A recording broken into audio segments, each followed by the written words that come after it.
अभी तक हमारा चैनल सब्सक्राइब नहीं किया तो सब्सक्राइब करो, लाइक करो, शेयर करो और बेल आइकन। मेरा मंत्र है, न खाता हूं न खाने दूंगा। और इसलिए भाइयों बहनों,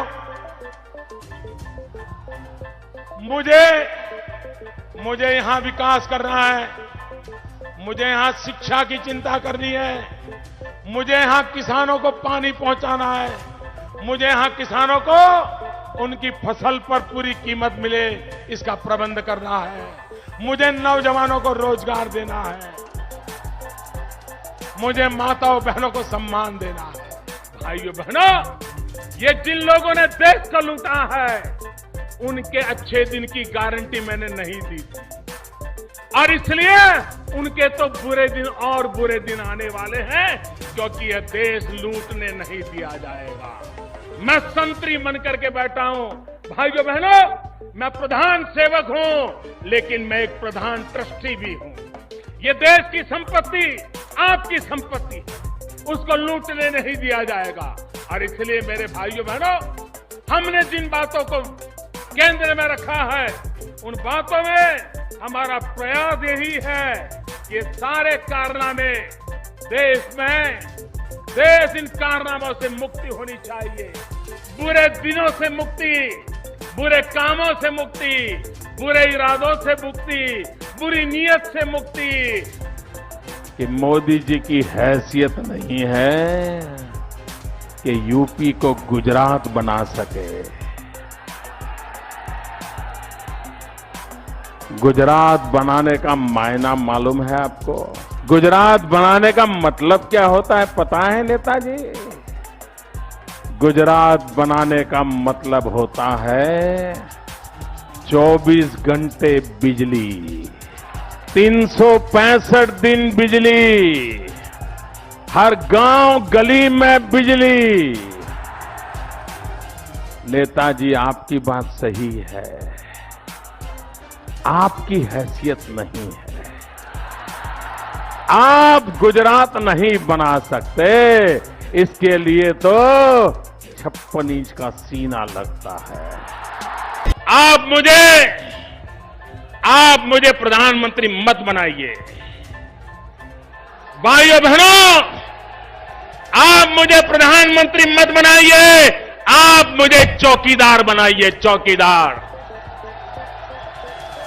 और भाइयों बहनों, मैं दिल्ली में जाकर के चौकीदार की तरह बैठूंगा और आपको विश्वास दिलाता हूं, आप ऐसा चौकीदार बिठाओगे, मैं हिंदुस्तान की तिजोरी पर कोई पंजा नहीं पड़ने दूंगा।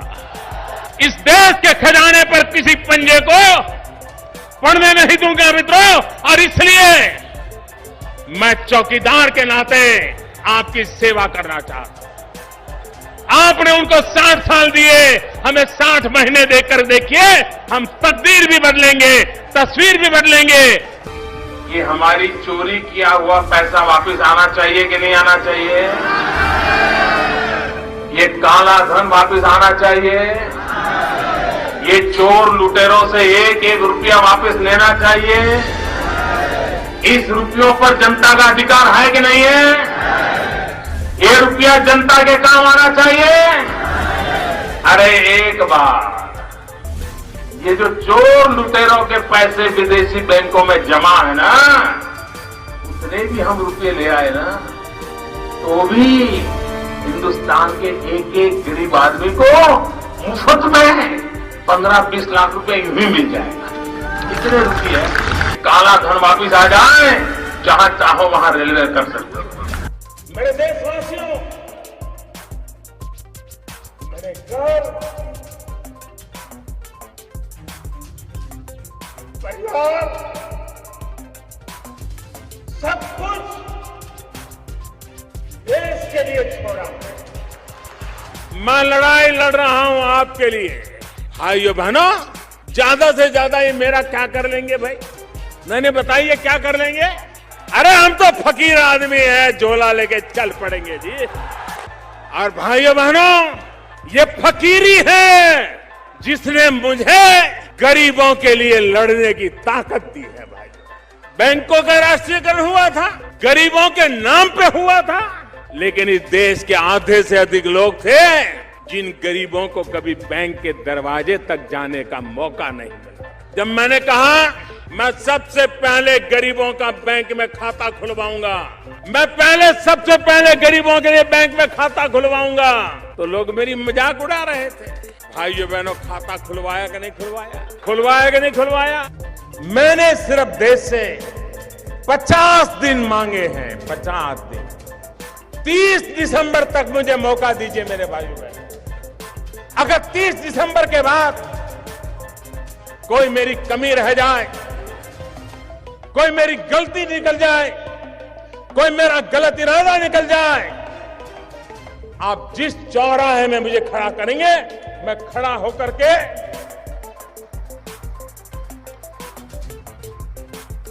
देश जो सजा करेगा वो सजा भुगतने के लिए तैयार हूं। भाइयों बहनों, हर समस्या का समाधान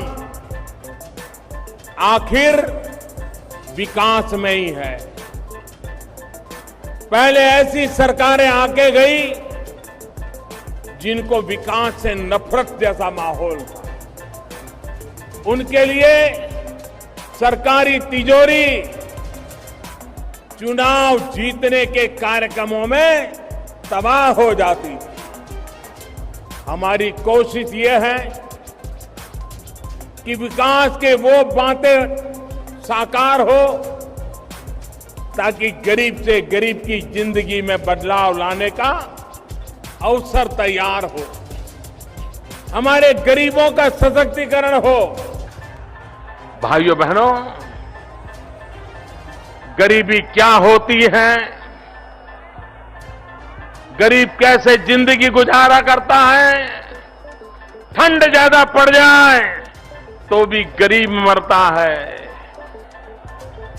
धूप ज्यादा निकल जाए, गर्मी हो जाए तो भी गरीब मरता है, बीमारी फैल जाए तो भी गरीब मरता है। सारे संकट अगर किसी को झेलने पड़ते हैं वो गरीब को झेलने पड़ते हैं। लेकिन दिल्ली में बैठी हुई सरकार या लखनऊ में बैठी हुई सरकार, उनको गरीबी के खिलाफ लड़ने की उनकी तैयारी नहीं है, इच्छा नहीं है। जब आतंकवादियों ने पुलवामा में हमारे 40 जवानों को मार दिया, क्या मोदी को भी चुप रहना चाहिए था? मोदी को सो जाना चाहिए था? मोदी को भी क्या करे, हम देख लेंगे, हम समझेंगे, यही करके चुप रहना चाहिए क्या? अगर पुरानी सरकार जैसा करना है तो आपने मुझे चुन करके बिठाया क्यों है?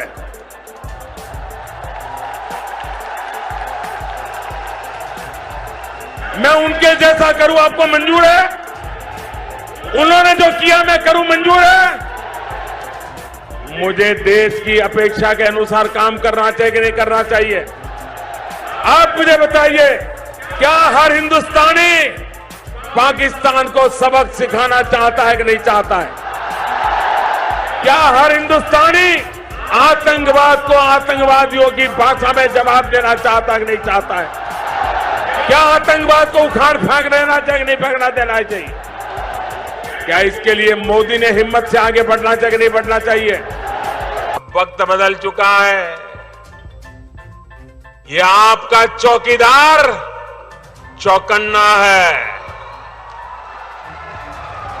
बिचौलियों और भ्रष्टाचारियों की ये सारी बिचौलिया कल्चर को उस पर लगाम लगाई जा रही है। अब सरकार और कामगार के बीच सीधा संवाद हो रहा है। योजनाओं का सीधा लाभ आपके बैंक खाते में जमा हो रहा है। भाइयों और बहनों, आपके इस चौकीदार की यही ईमानदारी बिचौलियों और दलालों के हमदर्दों को जरा परेशान कर रही है। उनकी नींद हराम हो गई है और इसलिए वो जोर जोर से चिल्ला रहे हैं। 5 साल से दुकानें बंद पड़ी हैं, दलाली बंद हो गई है, बिचौलियों की कमाई बंद हो गई है और इसलिए चिल्ला रहे हैं, जोर जोर से चिल्ला रहे हैं, मोदी हटाओ, मोदी हटाओ, मोदी हटाओ, क्योंकि उनका दाना पानी बंद हो गया है। लेकिन आपके आशीर्वाद से करोड़ों लोग आज मुझे सुन रहे हैं। मैं फिर एक बार कहना चाहता हूं, देश के मजदूरों का, देश के गरीबों का, देश की माताओं बहनों का जो सपने लेकर के बैठे हैं, ऐसे युवाओं का मुझ पर आशीर्वाद है।